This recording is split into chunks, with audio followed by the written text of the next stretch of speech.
বাংলাদেশ ব্যাংকের নতুন গভর্নর মোস্তাকুর রহমানের নিয়োগ নিয়ে সামাজিক যোগাযোগ মাধ্যমে নতুন করে বিতর্কের সৃষ্টি হয়েছে। নিয়োগের ঘোষণার কয়েক ঘন্টার মধ্যেই সামাজিক যোগাযোগ মাধ্যমে শুরু হয় তুমুল আলোচনা। বাংলাদেশ ব্যাংকের 14তম গভর্নর হিসেবে মোস্তাকুর রহমানের দায়িত্ব গ্রহণকে ঘিরে সমর্থন সমালোচনার ঢেউ ছড়িয়ে পড়ে ফেসবুক জুড়ে। সেই বিতর্কে নতুন মাত্রা যোগ করেন স্বরাষ্ট্রমন্ত্রী সালাউদ্দিন আহমেদের ছেলে সাইদ ইব্রাহিম আহমেদ। তার ফেসবুক পোস্টে সরাসরি প্রশ্ন তোলা হয়, একজন ব্যবসায়ী কি দেশের মুদ্রানীতি, সুদের হার, বৈদেশিক মুদ্রার রিজার্ভ ও সামষ্টিক অর্থনীতির মতো স্পর্শকাতর বিষয় সামলাতে প্রস্তুত?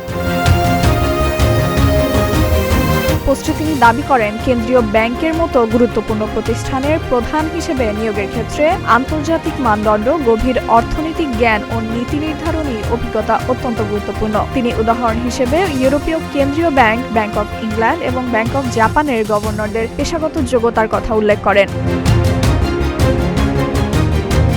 তিনি পোস্টে আরও বলেন, একজন ব্যবসায়ী হিসেবে অভিজ্ঞতা থাকা ইতিবাচক হলেও মুদ্রানীতি প্রণয়ন, সুদের হার নির্ধারণ, বৈদেশিক মুদ্রার রিজার্ভ ব্যবস্থাপনা এবং সামষ্টিক অর্থনীতি পরিচালনা সম্পূর্ণ ভিন্ন দক্ষতার বিষয়। পোস্টে আরও উঠে আসে এটি বিতর্কিত প্রসঙ্গ। অভিযোগ রয়েছে, মিউচুয়াল ট্রাস্ট ব্যাংকের সংশ্লিষ্ট একটি প্রতিষ্ঠানের ঋণ পুনর্গঠন হয়েছে সম্প্রতি। তার ভাষ্য অনুযায়ী ব্যাংকিং খাতে সুশাসন ও ঋণখেলাপি সমস্যার সমাধানে নৈতিক অবস্থান অত্যন্ত গুরুত্বপূর্ণ।